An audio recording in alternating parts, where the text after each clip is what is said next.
I know it's been a while and people have been asking about the deck box I've been designing, but I think I finally landed on a version that I'm happy with. So originally I started out with this design right here. I didn't design this myself. This is something that I found on the internet, and this is what I've been using for most of my decks. And it works by holding it together with friction. This one's been pretty solid for me. It can hold 100 single sleeve cards and some tokens, and I think it could hold 100 double sleeve cards without tokens. It uses this top loader here in this little slot to slide your commander in. The thing I don't like about this design is that over time the friction kind of wears off and it can kind of come apart. So I came up with this version right here that is a little bit more secure, and it works by the commander being in a top loader sliding in this slot that locks these two pieces into place. I saw a few problems with this first version. First of all, if you're sliding your commander in, this can slide back and it can get in your cards and bend your cards, and I did not want that happening for anyone out there. So I looked into redesigning it so that it slides in from the side. It's less likely that you're going to damage your cards, and it can slide in both ways. But the problem with this one is that if you push it back, it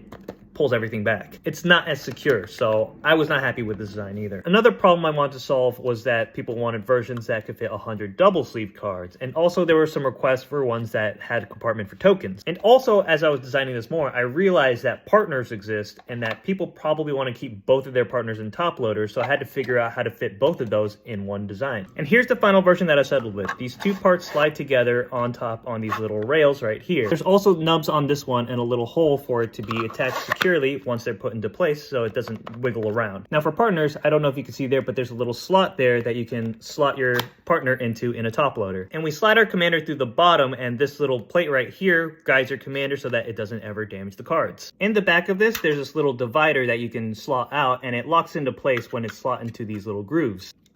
You could lock it into the first slot to be able to hold 100 single sleeve cards plus some tokens, or you could put it in the very back where it can just hold 100 double sleeve cards. Or just don't use it at all. You don't have to use it. And not using it does give it a little bit more space and breathing room for your cards. Also, I forgot to mention that this is about the same size as the original deck box that I've been using in the past. I wanted to keep it about the same size. So for the same form factor, it has a little bit more functionality to it. Now, if you're looking for something that can hold 100 double sleeve cards plus some tokens, this doesn't really do that.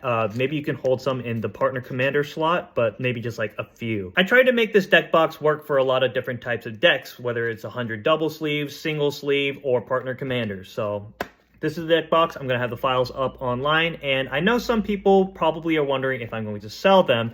I've never really sold anything online before, but if people are interested in buying them, maybe I'll look into trying to find a way to sell them. But if I do end up selling these, I want to keep them pretty affordable, something under 20 bucks, if possible 10 bucks. So if enough of you are interested in purchasing something like this, then let me know and maybe I'll do something like that.